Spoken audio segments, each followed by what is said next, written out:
Today is day 6 of the no sugar, no starch challenge. It's a 21-day challenge, and it's for you to actually try to not eat sugar or starch for 21 days. Again, this is day 6. It could be your day 1. I want to read you a definition of try. Try is an attempt or endeavor putting forth a mental or physical effort to achieve a specific goal. I want to tell you about my sister, Deborah. She had been trying for literally 5 decades, year after year after year. And she was getting bigger and bigger and bigger. And then I just had to start to bug her about her health. And one thing she said to me today, that looking at these pictures, and when she saw the pictures of herself, she didn't realize how big she really was. And many of you don't realize how big you are. And the person that cares about you the most won't tell you because they don't realize how big you are either, because they look at you every day. Even me looking at my sister every day, I didn't realize until looking at the pictures side to side the amazing task that she's done. So this is her story. For a year and a half, she decided to make a stand. For a year and a half, she decided with some women's support groups that she was not going to quit this time. She made up in her mind that she was going to finish. And the thing that I got her, I had bought her a tracker and put around her neck. And when I came back to check, at the end of the day, she had moved 100 steps. Literally 100 steps for the whole entire day. And that's many of you now. Then one back a day, 500 steps. Then 700 steps. But the thing is, she was still eating sugars and starch. Your body only got 2 kinds of fuels. I'm trying to make this quick. It's glucose and fat. If you take the glucose out, which is sugars and starches turn to sugar, your body can't burn fat. And if you don't move, and many of you, only exercise you get is maybe doing your lawn, going from your car to the inside of your job and maybe walking around the job, or going to the store in the supermarket. That's the only steps and movement that you get. You don't walk, you don't play with your kids, you don't do anything. And year after year, you get bigger and bigger. And for you married couples, y'all look at each other and don't realize how big you are.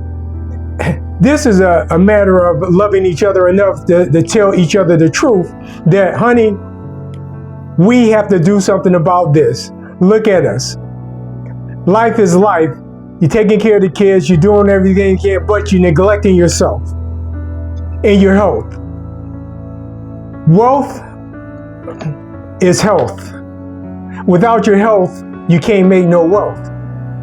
And she is an example of determination, consistency, and focus. I bought her a rebounder, a little round rebounder. She did it for 365 days on a rebounder, walking and walk. She even got up to 5 miles and got around the park, which is 3 miles, but she could get up to 5 miles a day. It took her a year and a half from, get this, 285 pounds to the picture you see there. She's 185 pounds today. And her goal is 165. She got 20 more pounds to go. And Martin Luther King said it, and I'm going to make it correlate to weight loss. He said, if you can't fly, then run.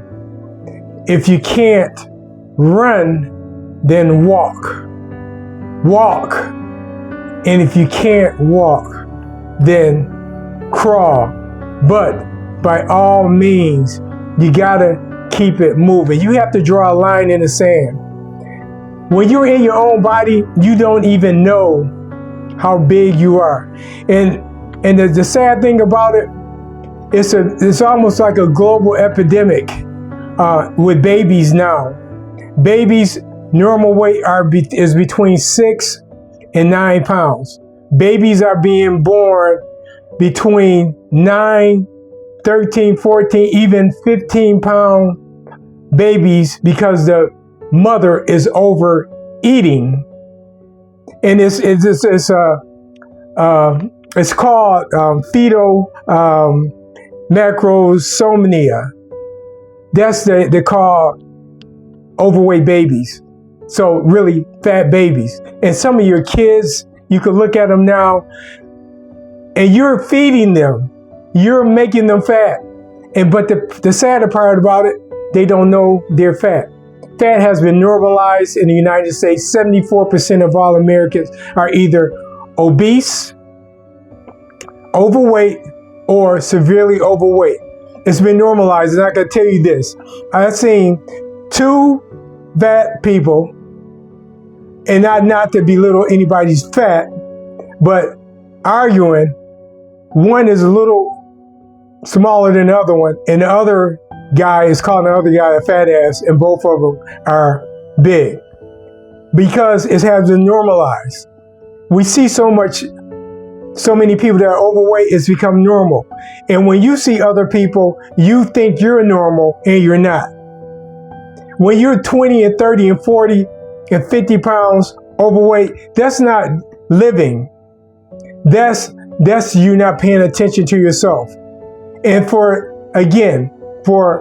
families, for boyfriends and girlfriends, husband and wives, when you see yourselves and be honest with yourselves, look in the mirror. My sister said this. She never realized over all those decades how big she had gotten until she looked at a picture. So I'm saying today, take a picture, a mental picture. Matter of fact, look in the mirror and see what you see. You can't unsee what you know you're seeing. As they say, you can't unsee what you know you saw. So, for those of you who say you can't do it, it's because you don't want to. Again, it takes a mental effort to want to change. And again, if you don't change, if you're 20 and 30 pounds overweight now, 5 years from now, you'll be 20 pounds heavier. And you subject yourself to heart attack, diabetes, and even cancer. Just Google sugar. So please, by all means, just try. Try with everything that you got. And that's what my sister did. And I'm going to have her on and let her tell her whole story. But I'm so proud of her for her never, ever giving up. It took her 1.5 years, 5 pounds here, 3 pounds there, 10 pounds there. Even when she plateaued, she kept on going. So just try. Today 6, your day 1.